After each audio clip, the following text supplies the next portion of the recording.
Hai teman-teman semua, perkenalkan nama saya Bella Sofia Yokiman dari kelas A1 jurusan Ilmu Keperawatan Universitas Pembangunan Indonesia. Baik teman-teman, di kesempatan kali ini saya akan membawakan satu materi guna untuk memenuhi syarat ujian akhir semester. Materi yang akan saya bawakan pada saat ini berjudul Pancasila. Yang pertama ada pengertian Pancasila. Nah, Pancasila berasal dari kata panca yang berarti lima dan sila yang berarti dasar, sendi, asas atau peraturan tingkah laku yang penting dan baik. Dengan demikian, Pancasila merupakan 5 dasar yang berisi pedoman atau aturan tentang tingkah laku yang penting dan baik. Pancasila dapat kita artikan sebagai 5 dasar yang dijadikan dasar negara serta pandangan hidup bangsa.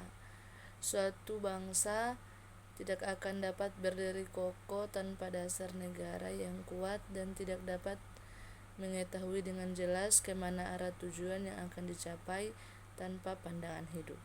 Dengan adanya dasar negara, suatu bangsa tidak akan terombang-ambing dalam menghadapi permasalahan baik yang dari dalam maupun dari luar.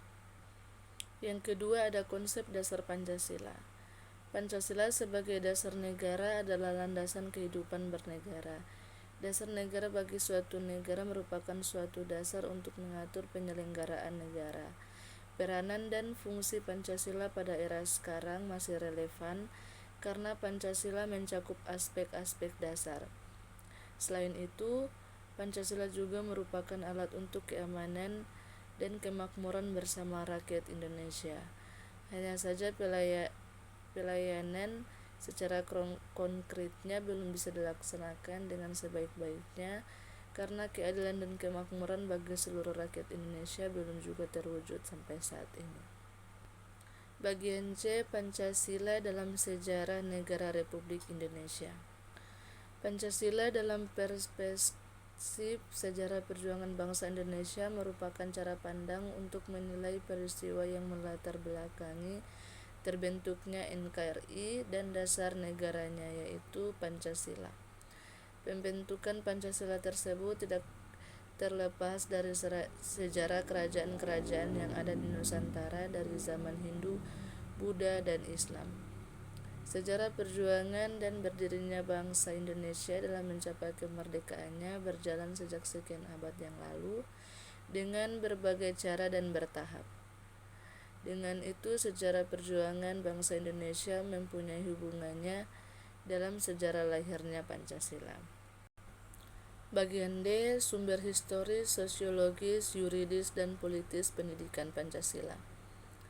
Bagian 1, sumber historis pendidikan Pancasila. Implikasinya, pengayaan materi perkuliahan Pancasila melalui pendekatan histori adalah amat penting dan tidak boleh dianggap remeh guna mewujudkan kejayaan bangsa di kemudian hari. Dengan pendekatan historis, Anda diharapkan memperoleh inspirasi untuk berpartisipasi dalam pembangunan bangsa sesuai dengan program studi masing-masing. Bagian 2, sumber sosiologis pendidikan Pancasila. Sosiologi dipahami sebagai ilmu tentang kehidupan antar manusia.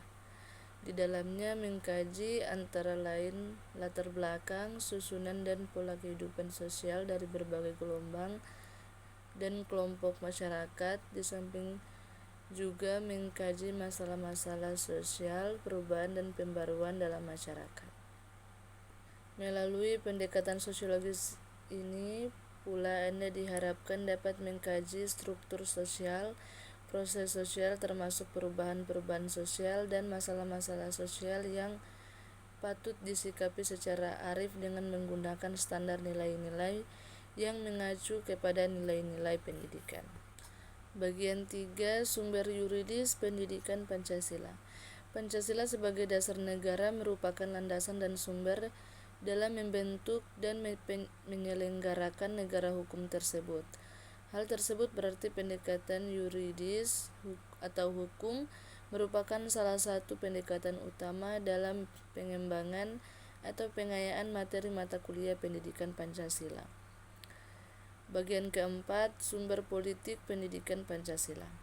Salah satu sumber pengayaan materi pendidikan Pancasila adalah berasal dari fenomena kehidupan politik bangsa Indonesia. Tujuannya agar Anda mampu mendiagnosa dan mampu memformulasikan saran-saran tentang upaya atau usaha mewujudkan kehidupan politik yang ideal sesuai dengan nilai-nilai Pancasila. Bagian E, Pancasila sebagai dasar dan ideologi negara. Pancasila sebagai ideologi negara berarti sebagai cita-cita bernegara dan sarana yang mempersatukan masyarakat. Perlu perwujudan yang konkret dan operasional aplikatif, sehingga tidak hanya dijadikan sebagai slogan belaka. Dalam ketetapan MPR tersebut dinyatakan bahwa Pancasila perlu diamalkan dalam bentuk pelaksanaan yang konsisten dalam kehidupan bernegara. Bagian F, Pancasila sebagai sistem filsafat, etika, dan dasar nilai perkembangan ilmu. Nah, Pancasila dikatakan sebagai sistem filsafat karena Pancasila mengandung pemikiran sendiri, pendiri negara yang dituangkan dalam suatu sistem yang merupakan cerminan dari nilai-nilai Pancasila yang saling berhubungan dan digunakan sebagai pedoman ataupun pandangan hidup bangsa dalam berbangsa dan bernegara.